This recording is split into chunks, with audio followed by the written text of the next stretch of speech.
the big topic, and it's what we're going to finish up with. The National Second Division has been announced. To much rejoicement, to much rejoice across plenty of football fans across the country. It has been teased and has been planned and has been kind of said it's going to happen for a long time, and it has finally happened. We have a lot of the details surrounding it. I'll read a little bit of the statement from Football Australia. So today, Monday, 20th of November, marks a significant milestone in the Australian football ecosystem as Football Australia officially announces a selection of 8 foundation clubs for the inaugural national second tier competition set to commence in March/April 2025. After a rigorous and comprehensive application process, the following initial foundation teams have been selected based on their strong proposals and readiness to meet the standards set for the NST competition. So those clubs are, I'm sure as you all know, but they're Apia Leichhardt, Avondale, Marconi, Preston Lions, South Melbourne, Sydney Olympic, Sydney United, and Wollongong Wolves. So from the 8 teams, you've got 1, 2, 3, 4, 5 from New South Wales, and the 3 from Melbourne, obviously being South Melbourne, Preston Lions, and Avondale, obviously the Wollongong being the 5th New South Wales team, but the non-Sydney team, with obviously Apia, Marconi, Sydney Olympic, and Sydney United being based out of Sydney. So yes, that's the admin out of the way. Starting in March or April 2025, so next year, or as in the next footballing calendar, the end of the next footballing calendar. No promotion relegation to start off, which we all pretty much knew. There will be 2 to 4 more teams added in the next coming months into the new year, which, fingers crossed, allows for expansion across a properly nationally wide competition. So hopefully some teams in Brisbane, Adelaide, maybe even Hobart, and maybe even WA if that permits. But yes, overall, I think it's good. I think it's definitely needed. I think it is as this camera just says, having a horrendous focus day. I think it's needed. I think it's a big step forward. Like the statement said, it's a big step forward in the football ecosystem for Australia. Definitely much needed. And I think the talk around, obviously, there being no promotion relegation, the fact that it's starting a year further back than what it was initially meant to start at, and of course there being no teams from WA South Australia, Brisbane or Hobart or whatever. I think those issues are completely valid, and I completely agree with those people who are affected by those decisions. But I think we need to prioritize a sustainable and a longevity competition, if that makes sense, like a sustainable competition that has longevity and that is self-sufficient. If that means all of these issues need to be fixed in the future and can't be addressed now, then so be it. I think that's a sacrifice that we need to make as a sport in this country, because we're doing something that no other sport has done in this country, which I think not a lot of people have realised. This division, or this national second tier, is the foundation block for a fully functional sporting pyramid that goes from a top division to a second to a third to a fourth division. That hasn't happened, and that isn't a thing in Australian sport. So football is breaking ground. Football is breaking ground, and they're gonna have teething problems, and there's gonna be issues. But for it to be fully sustainable and for it to be a thing that will last forever, essentially, is what they're gonna hope for.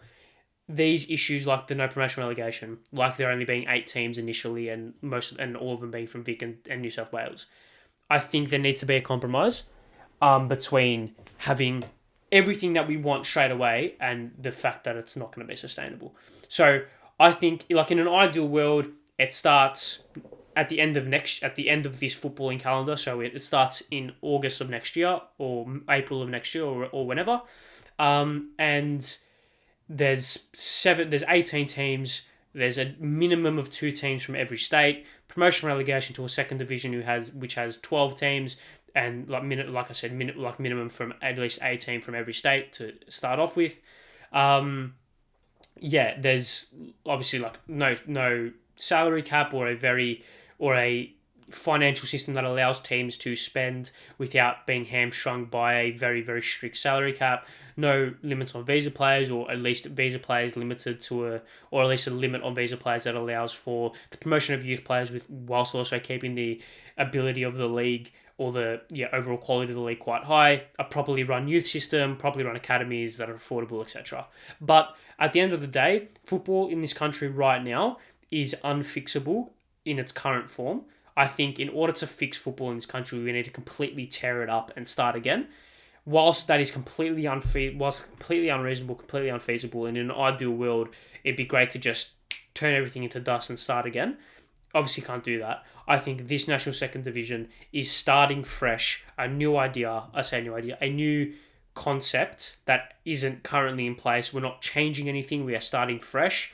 I think it gives every team a clean slate. It gives the competition a clean slate. It gives Football Australia a little bit of a clean slate to start again and be like, okay, this is what we're doing, and this is the future. I think overall, good initiative taken. And at the end of the day, we can speak about all the negatives, but let's speak about the positives. Let's speak about, okay, we finally got that proper footballing culture back at a professional level. Imagine the fixtures: South Melbourne versus Preston. Imagine those away days. Imagine Sydney United versus Sydney Olympic, or all of these rivalries. Imagine Marconi and Apia. This is what we wanted when the A-League came in. These are the derbies. This is the history. This is the limbs, the scenes, the grassroots football that will now be played at a professional level, and a level that can be represented on a grand stage. This is exactly what we've always wanted. And like I said, there will be teething issues. There will be little issues here and there, especially in the early stages of it. But give it 5, give it 10 years, give it time to get a fully developed ecosystem and an economy within itself. I think this will be very, very good. And I'm happy with the 8 teams. I think Wollongong are a very shrewd pick. I didn't think Football Australia would have the balls to pick Wollongong, but they did. So I'm happy that they did. That they did. I think the 4 Sydney clubs were pretty much no-brainers. I think Apia, Marconi, Sydney Olympic, and Sydney United are pretty much locked away.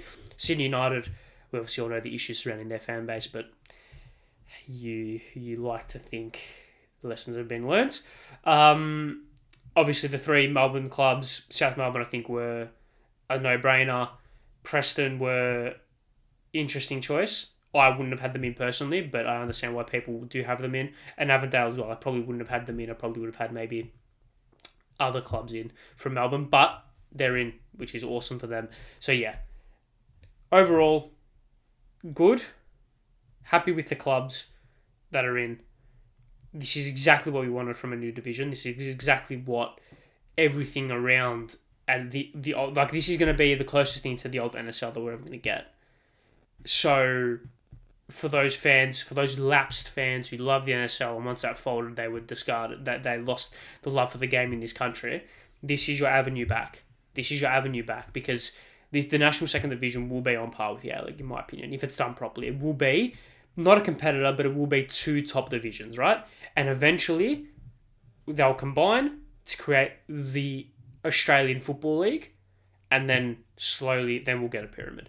I think because the franchise agreements between A-League clubs and the APL are fucking stupid. We all know that, right? So overall, happy, like I said, and I think this point needs to be reiterated. More and more. This is the start of grassroots football in this country being legitimised and being played at a professional level. Because you've got these clubs like South Melbourne, like Apia, like Marconi, clubs with really rich history, with a lot of lineage, that have created some unbelievable sporting talents, right? Both on the field and off the field, right? We need to start highlighting these clubs more, because these are this is the soul and this is the core of Australian football. So giving them a professional platform will revitalise football in this country. I think that's beyond a shadow of a doubt in terms of a debate. And I think when you think about a South Melbourne versus Preston fixture, think about an Apia versus Marconi, Sydney United versus Sydney Olympic. Think about these fixtures. Think about the limbs. Think about the stakes, the jeopardy. It's all going to culminate into a very exciting, very entertaining, and hopefully a very well-run league that is sustainable. They're the key things, in my opinion. So, that's just what I wanted to say on the National Second Division. I feel like that's a good closing statement. If I was to pick four more clubs to come in, I would go. I'm not going to sit here and say clubs because I'm not knowledgeable enough to sit here and say with authority I think these clubs should be in. I would go with one more in Melbourne. First I'd go with four. I'd go with one more in Melbourne. I would go with one in Brisbane, one in Adelaide, and one in Hobart. Yeah, one more in Melbourne, Brisbane, Adelaide, Hobart. They're the four that I would go with. They're the four that I would go with. I think you need to... Maybe you go two in Brisbane and knock the other one out of Melbourne. But I think you need to accentuate, if that's even a word. You need to really emphasise the strengths that Australia have got. And the NPL Victoria and NPL New South Wales are the two strongest NPL leagues. So you need to get those clubs in, legitimise it, and then you can bring in the other clubs as well. That's just the way it is. And also the richest ones as well, for the most part. So yeah, there's that.